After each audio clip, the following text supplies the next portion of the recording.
শত বছর পর নোয়াখালী সমিতির নির্বাচন, ফখরুল সালাউদ্দিন প্যানেলের উন্নয়ন অঙ্গীকার। ২ সেপ্টেম্বর ঐতিহ্যবাহী নোয়াখালী সমিতির শত বছর পর বহুল প্রতীক্ষিত নির্বাচনে প্রবাসী ও ঢাকাস্থ নোয়াখালীবাসীর মধ্যে বিরাট উৎসাহ উদ্দীপনা সৃষ্টি হয়েছে।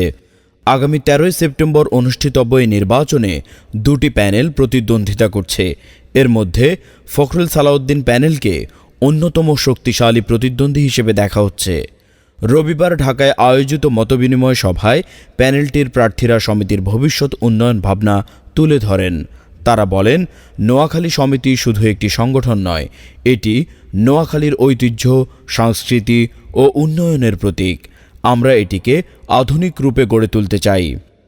প্যানেলের প্রধান উন্নয়ন পরিকল্পনা: সমিতির নিজস্ব আধুনিক ভবন নির্মাণ, শিক্ষা, সংস্কৃতি ও সামাজিক কর্মকাণ্ডের জন্য বহুমুখী কমপ্লেক্স, শিক্ষা সহায়তা তহবিল, দরিদ্র ও মেধাবী শিক্ষার্থীদের জন্য বৃত্তি, চিকিৎসা সেবা কার্যক্রম, প্রবাসী ও স্থানীয় নোয়াখালীবাসীর জন্য স্বল্পমূল্যে স্বাস্থ্যসেবা, সাংস্কৃতিক কর্মকাণ্ডের প্রসার, নোয়াখালীর ইতিহাস, ঐতিহ্য ও সংস্কৃতি জাতীয় ও আন্তর্জাতিক অঙ্গনে তুলে ধরা, প্রবাসীদের সংযোগ বৃদ্ধি, বিনিয়োগ ও উন্নয়নে প্রবাসীদের সম্পৃক্ত করা। সভায় সাধারণ সম্পাদক প্রার্থী মোহাম্মদ সালাউদ্দিন বলেন, আমরা সমিতিকে উন্নয়ন, ঐক্য ও সেবার প্ল্যাটফর্ম হিসেবে গড়ে তুলতে চাই।